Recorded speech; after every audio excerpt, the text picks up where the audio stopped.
Let's talk about books.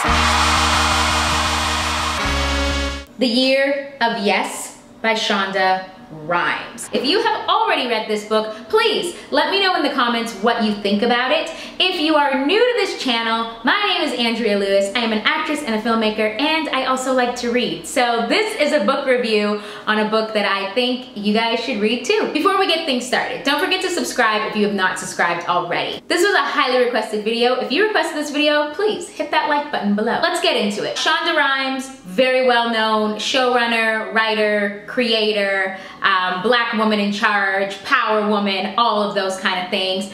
So everybody is super familiar with her. So when she put out this book, The Year of Yes, it was kind of a win-win overall because one, the title kind of gives you just an idea of what this book is already going to be about. You're saying yes to everything that you would normally say no to. That is the idea. So whether reading it or not, you can kind of apply that to your life immediately. The thing that I thought was interesting, annoying, but also like fun to read all at the exact same time was the fact that Shonda Rhimes literally writes the exact same way for herself that she does for the characters in her television shows.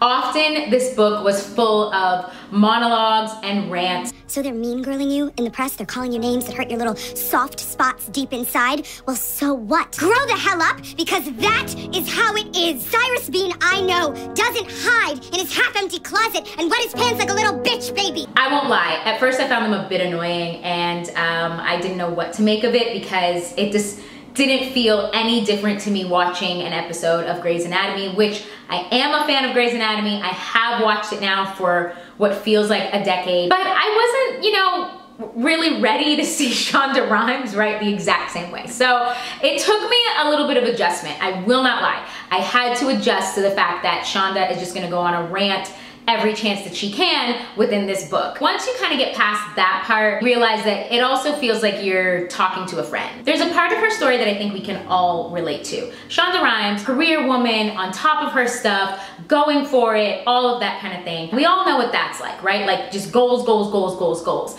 But within this, she realizes that she is ignoring a whole other sector of her life that is also going to help her to become a more successful person. Her health is a huge one, which I really liked reading that part of this story because I love weight loss stories and I love reading about them. I love seeing somebody's like aha moment of like, I should be working more on my weight and not just sabotaging myself 24/7. So to see all of that, I really appreciated that part of the story. So if you need a bit of a weight loss pick-me-up, if you need any kind of inspiration for your health, I really do recommend this book. The beautiful thing was it wasn't about diets and like just the crazy stuff. It was just about saying yes to herself finally and not looking at this thing as like, oh, this is hard and somebody's taking something away from me. And that was overall the saying yes, was truly just saying yes to yourself, actually admitting to what you want, how you are as a person, when you are sabotaging yourself and when you're saying yes is actually hurting you and not helping you,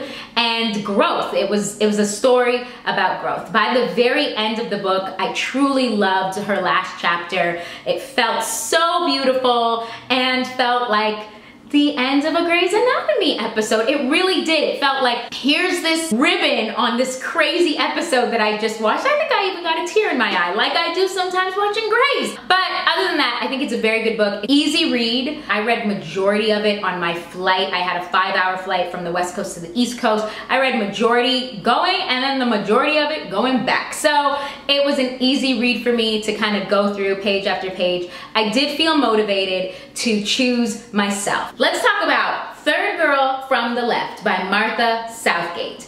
This is one of my absolute favorite books. If you like Hollywood, if you like actresses, if you like film, if you are an actress, if you are a filmmaker, if you just like black women and you like family and stories, then honestly, this is a book that you should definitely read. The first time I read this book, when I finished it, I sobbed crying. Like, I just felt so connected to this book in every way that I was just overwhelmed. I wrote the author immediately, Martha Southgate, and I literally just like gave her like paragraph upon paragraph of just like compliments for this book. The reason why I even picked it up in the first place is because this book is being made into a movie. Well, like it's been in the works now for a while. Like, I mean, I first read this in, I want to say 2009. Yeah, 2009. That's when I first read this book. Maybe 2010. I do a lot of research on just like what's coming and that kind of stuff, and I just find information wherever I can.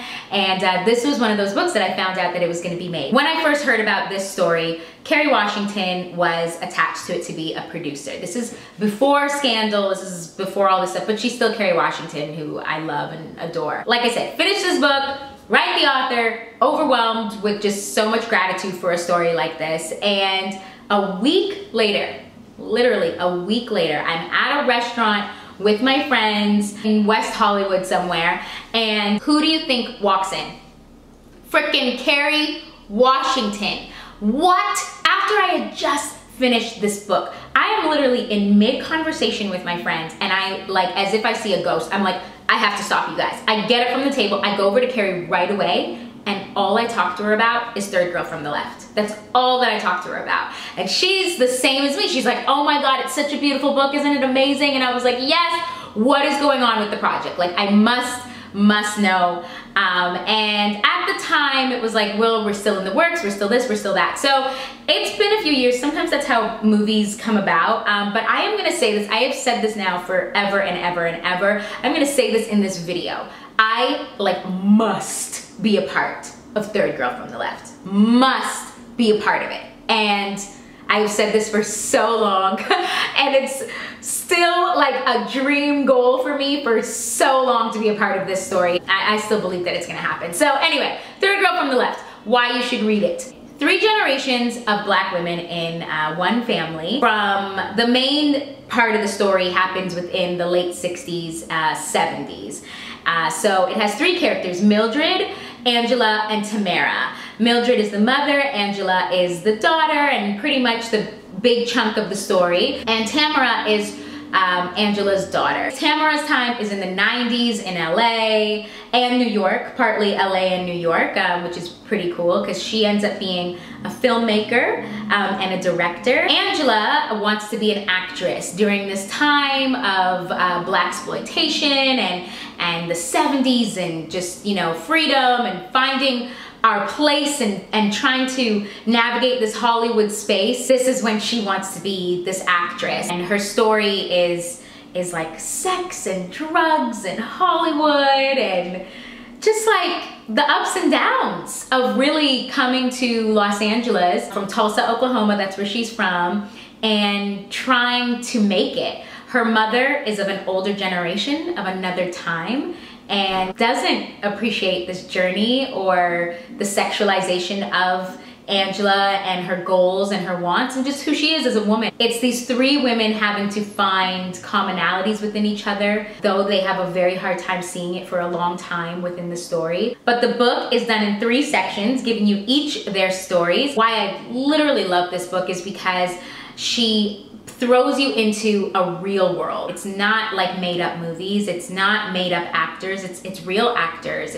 She really is doing a scene at some point with Pam Grier. Tamara is really talking about NYU Film School and the greats that came out of there. Like it's based in this realism, and I loved it. I love it. If you just like art and you are just going off of my enthusiasm and passion for this story, then please go and read it. Put it out into the universe that I will get to be in this movie, that I will get to be a part of this movie, which, like I said, since 2009, this is like a mix of a book review and behind the scenes of what it is like to be a creative and an entertainer in this business. Since 2009, people, I have been doing something every single year to be in Third Girl from the Left, or to be a part of it. Like every single year since 2009, I write the author, I've written the different production companies that it's being a part of, because it is shifted from place to place to place. Eventually, I might have to just buy the rights and do it myself. Like honestly, I love this story so much. So this is a book that I highly, highly, highly recommend, especially if you are within the Hollywood field. You will just like it. You will honestly appreciate it. I love this book so much. So, Third Girl from the Left, I highly recommend it. And before I go, the book that I am going to be reading next is Soar from my guy TD Jakes. You guys know how much I love TD Jakes. If you have been a part of this channel for a while, then you would know that I'm like, I love Mr. TD Jakes. So I am super excited to read this. A book for entrepreneurs, for creatives, for people who have goals. This is not a book to inspire you to get goals. This is a book where you already have the goals and now you need that kick in the butt to figure out how to really make things happen. I'm really excited to get into this. So this is the book I am asking you to get. Soar. You can get this on Amazon. You can get this at any bookstore. Let's read this together, all right? See you guys later. Thank you very much for watching this book review. Don't forget to like, subscribe, and share this video with any of your friends who you think need this message. Bye, guys.